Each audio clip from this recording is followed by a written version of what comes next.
ሃይ ጋይስ ሰላማችሁ ይብዛ። እንዴት ናችሁ? አስፊሽ ነኝ ከኢትዮ ኢኮኖሚክስ ስኩል።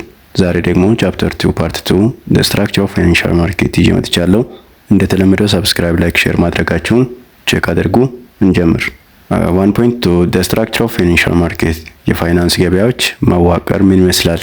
The structure of financial market based on the some essential features financial market are classified as በተለያየ essential feature ላይ ዲፔንድ ሆነን financial market classified as አንደኛ by type of claim or asset debit market or equity market እንላለን። by maturity ደግሞ money market and capital market እንላለን። by stage of issue primary and secondary market እንላለን። by trading system ደግሞ exchange market and over the counter or OTC market እንላለን። by geographical ደግሞ domestic and international ማርኬት እንላለን።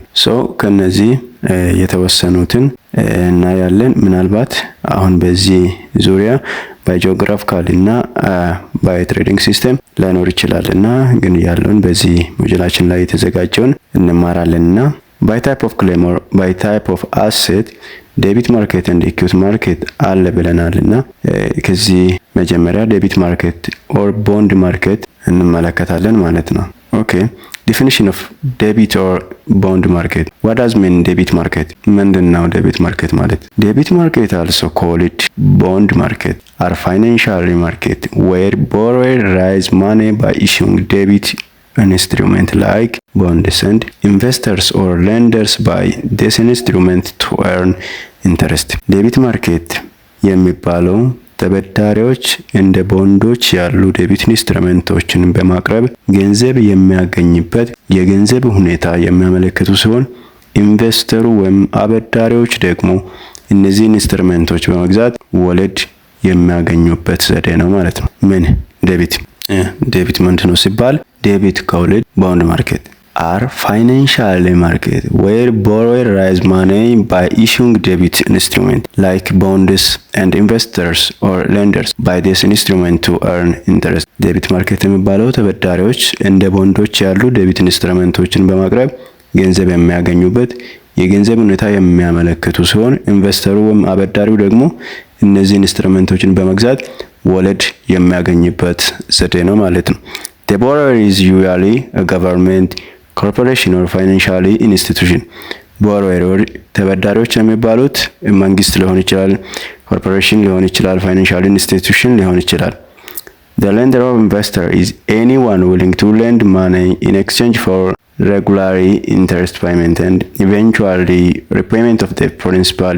The lender or investor የሚባለው ደግሞ is anyone willing to lend money in exchange for regular interest ለማግኘት ማበደር የሚፈልግ ሰው ሁሉ lender or investor ይባላል ማለት ነው። ፊክስድ ኢንከም ማቹሪቲ ምናምን እያለን የምናነሳ ነገሮች ስላሉ ምንድነው ፊክስድ ኢንከም?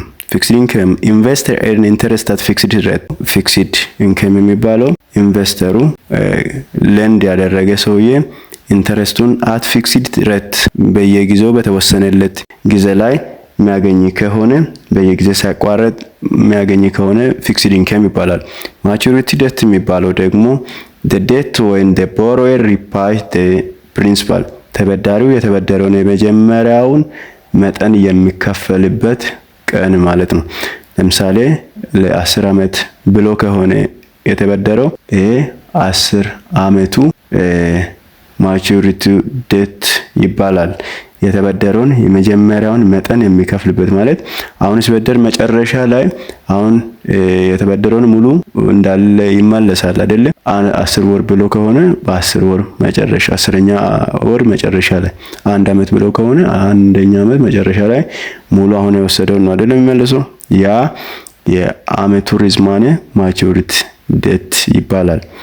ኢሹር ታይፕ ደግሞ የገቨርንመንት ቦንድ ከሆነ ትሬጀሪ ቦንድ ይባላል። የኮርፖሬት ከሆነ የኮርፖሬት ቦንድ ይባላል። ሙኒሲፓሊቲስ ከሆነ ሙኒሲፓሊ ቦንድ ይባላል። ኤግዛምፕል እኔ the Ethiopian government needs 1 billion Ethiopian birr to build new project. It issues bond with 5% annual interest rate or coupon and 10-year maturity. Investor perspective, you buy 100,000 Ethiopian birr worth of bond. each year you receive 5% interest which is 5000 Ethiopian birr. After 10 years you get back your 100,000 Ethiopian birr principal።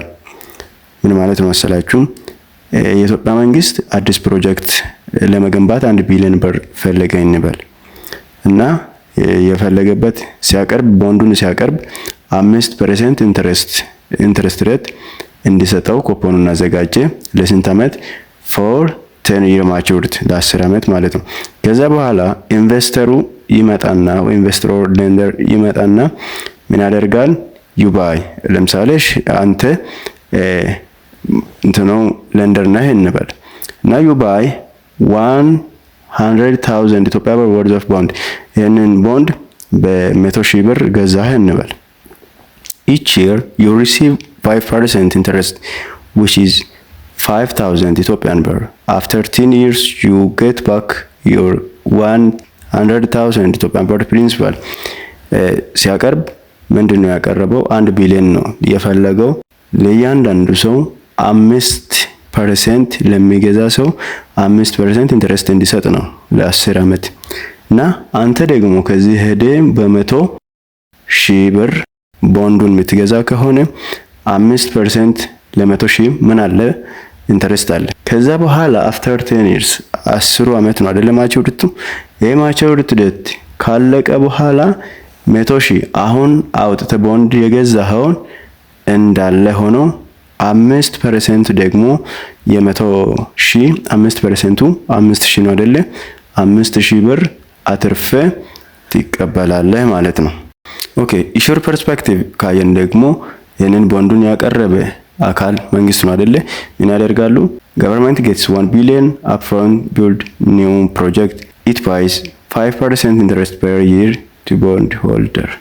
ይሄንን ቦንዱን ለያዘው ቦንዱን ለገዛ ሰው ማቹሪቲ ዴት እስከሚደርስ የ100,000 ብር 100,000 ብር ነው አይደለ?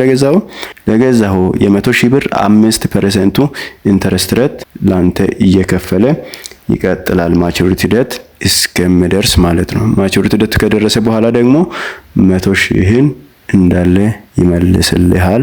እስከዛ 5,000 ብር የ100,000 ብር ኢንተረስቱን እየተቀበልክ ትቀጥላለህ ማለት ነው።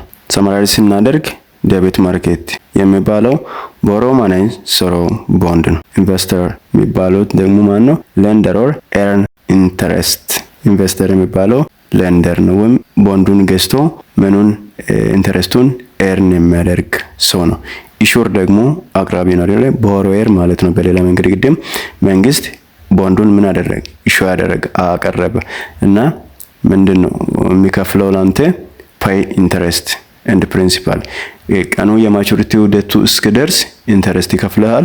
መጨረሻ ላይ ደግሞ ፕሪንሲፓሉን ዋናው 100,000 ብር ይከፍላል። ስለዚህ ቦሮዌር ይባላሉ ማለት ነው። ሪል ላይፍ ላይ ካየን ትሬጀር ቦንድ ገቨርንመንት ዴቢት ነው። ኮርፖሬት ቦንድ ደግሞ ፍሮም ካምፓኒ ላይክ ለምሳሌ አፕል ኦር ኮካ ኮላ ካምፓኒ የሚያቀርበው ኩፖን ምንድነው የሚባለው? ኮርፖሬት ቦንድ ይባላል። ሙኒሲፓሊ ቦንድ ደግሞ ኢሹድ ባይ ሲቲ ገቨርንመንት። ከሲቲ ገቨርንመንት የሚዘጋጀው ደግሞ ሙኒሲፓሊ ቦንድ ይባላል። ኦኬ ሁለተኛ ደግሞ ኢኩዊቲ ማርኬት ኦር ስቶክ ማርኬት። ምንድነው ኢኩዊቲ ማርኬት ኦር ስቶክ ማርኬት? ቦንዱን አየን አይደል? ላይ ዴቢት ኦር ቦንድ ማርኬትን አይተናልና ምንድነው ኢኩዊቲ ማርኬት ኦር ስቶክ ማርኬት የሚባለው? ዴፊኒሽን ማርኬት ዌር ካምፓኒ ራይዝ ካፒታል ባይ ሴሊንግ ኦነርሺፕ ሼርስ ኦር ስቶክስ ቱ ኢንቨስተር። ኩባንያዎች የባለቤትነት ድርሻዎችን ወይ አክሲዮኖችን ለኢንቨስተሮች በመሸጥ ገንዘብ የሚያሳድጉባቸው ገበያዎች ናቸው ማለት ነው። ምኑ ኢኩዊቲ ማርኬት ኦር ስቶክ ማርኬት? ስቶክ ማርኬት ዌር ካምፓኒ ራይዝ ካፒታል ባይ ሴሊንግ ኦነርሺፕ ሼር ኦር ስቶክ ቱ ኢንቨስተር። ቅድም የቦንዱን ምንድነው ያለን ነው? ዴቢቱን ባየን ጊዜ ቦንድ ነው አይደለም የሚሸጠው። አሁን እዚህ ጋር ግን በኢኩዊቲ ጊዜ ምንድነው የሚሸጠው? ሴሊንግ ኦነርሺፕ ኦር ስቶክ ቱ ኢንቨስተር። ኩባንያዎች የባለቤትነት መብት ነው የሚሸጡት ማለት ነው። የባለቤትነት ድርሻ ነው የሚሸጡት ማለት ነው። ኦር አክሲዮኖቹን ለኢንቨስተሮች በመሸጥ ገንዘብን የሚያሳድጉባቸው ገበያዎች። ኦኬ ኬጅ ፊውቸር ኢንቨስተር ቢካም ፓርሻል ኦነር ኦፍ ዘ ካምፓኒ። በዚህ ጊዜ ኢንቨስተሮቹ የኩባንያው በክፍል ባለቤቶች ይሆናሉ ማለት ነው። ምክንያቱም የሚገዙት ምንድነው? ኦነርሺፕነት ነው አይደለ? ስለዚህ ኢንቨስተሮች ኩባንያው ፓርሻሊ ኦነር ኦፍ ዘ ካምፓኒ ነው የሚሆኑት ማለት ነው። ሪተርን ዲፔንድ ኦን ዲቫይደንድ ኤንድ ካፒታል ጌን ኖት ፊክስድ። ቅድም በዴቢት ጊዜ ቦንድን ትገዛለህ። በ100,000 ብር ስትገዛ 10 ዓመቱ ማቹሪቲ ዴት እስኪደርስ ምን እያደረክ ነበር? አንተ በፊክስድ ኢንከም ምንድነው ኢንተረስት እየተቀበልክ ነበር አይደለ? አሁን ደግሞ በዚህ ጊዜ በዚህ ስታክ ጊዜ return depend on the dividend and capital gain it is not fixed። ትርፍ የሚያገኙ ካምፓኒው ሲያተርፍ ነው ማለት ነው። ምክንያቱም ኦነርሺፕነት ስለሆነ የምትገዛው ካምፓኒው ሲያተርፍ ያንተም ትርፍ ነው ማለት ነው። ካምፓኒው ሲከስር ያንተም ክሳራ አለበት ማለት ነው። so higher risk than debit but potential for higher reward። higher risk አለው ከዴቢት አንፃር but potential for higher reward፣ ግን ስታተርፍ የተሻለ ነገርም አለው ማለት ነው። ኦኬ ፓርቲሲፓንቱን ካየ ኢሹር የሚባሉት ያው ኮርፖሬሽን ናቸው ይሄንን የሚያቀርቡት። ኢንቨስተር ደግሞ ሪቴል ኢንቨስተር ሊሆን ይችላል፣ ኢንስቲቱሽናል ኢንቨስተሮች ሊሆን ይችላል ይሄንን የሚገዙት። ኤግዛምፕል ኮመን ስቶክ የጋራ አክሲዮን፣ ፕሪፈርድ ስቶክ እንደ ኤግዛምፕል መጠቀም እንችላለን። ኦኬ እዚህ ጋር ከዲፈረንሳቸውን ምንድነው ዋና ልዩነት የምንና የምን የዴቢት ማርኬት እና የኢኩዊቲ ማርኬት። ኦኬ ኦነርሺፕነቱን ካየን ዴቢት ማርኬት ላይ እና ኦነርሺፕ የለም ምን ላይ ዴቢት ማርኬት ኦር ቦንድ ጊዜ ማለት ነው። በኢኩዊቲ ጊዜ ደግሞ ፓርሻሊ ኦነርሺፕ ይሆናል ማለት ነው። የሚገዛው ለንደሩ ፓርሻሊ ኦነርሺፕ ይሆናል ማለት ነው። ኦኬ ሪተርኑ ካየን በዴቢት ጊዜ አንድ ቦንድ ስትገዛ ፊክስድ ኢንተረስት ነው አይደለም የምታገኘው። ሶ ሪተርን ካየን ዴቢት ጊዜ ፊክስድ ኢንተረስት አለው። በኢኩዊቲ ጊዜ ዲቫይደንድ ፕላስ ካፒታል ጌን፣ ዲቫይደንድ እና ካፒታል ጌን አለው ማለት ነው። ኦኬ ሪስኩን ካየን ደግሞ በዴቢት ማርኬት ጊዜ ሎወር ነው፣ ኢኩዊቲ ማርኬት ጊዜ ደግሞ ሃየር ነው። ማቹሪቲውን ካየን በዴቢት ማርኬት ጊዜ ፊክስድ ተርም ነው፣ ኢኩዊቲ ማርኬት ጊዜ ደግሞ ፐርፔቹዋል ነው። ፒሪዮድ ኢን ባንክራፕት ካየን ደግሞ ዴቢት ማርኬት ላይ ፔድ ፈርስት፣ ኢኩዊቲ ማርኬት ላይ ፔድ አፍተር ክሬዲተርስ ነው ማለት ነው። ሶ ሞጁላችን ላይ የተጻፈውን ካየን ዴቢት ኤንድ ኢኩዊቲ ማርኬት are wise in which firm or an individual can obtain funds in financial market።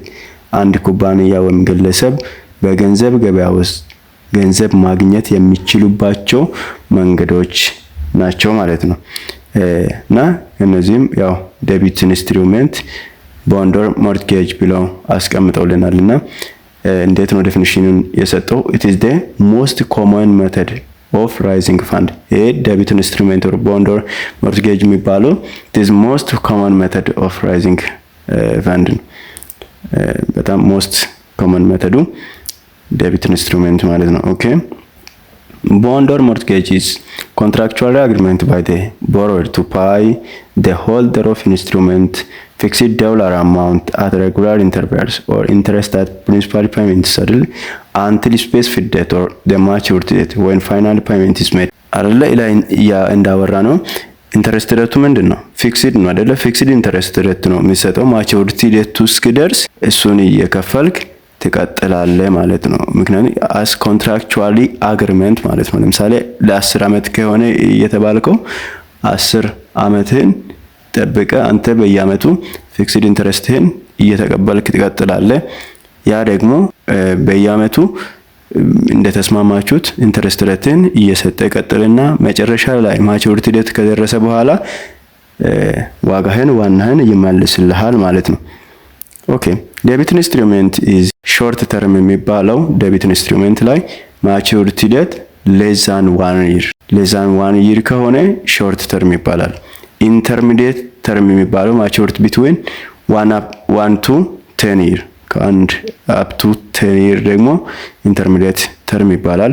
አንድ ሎንግ ተርም የሚባለው ደግሞ ማቹሪቲ ዴት ግሬተር ዛን 10 ይርስ። ሰብስክራይብ፣ ላይክ፣ ሼር ማድረጋችሁ እንዳትረሱ። ይቀጥላል።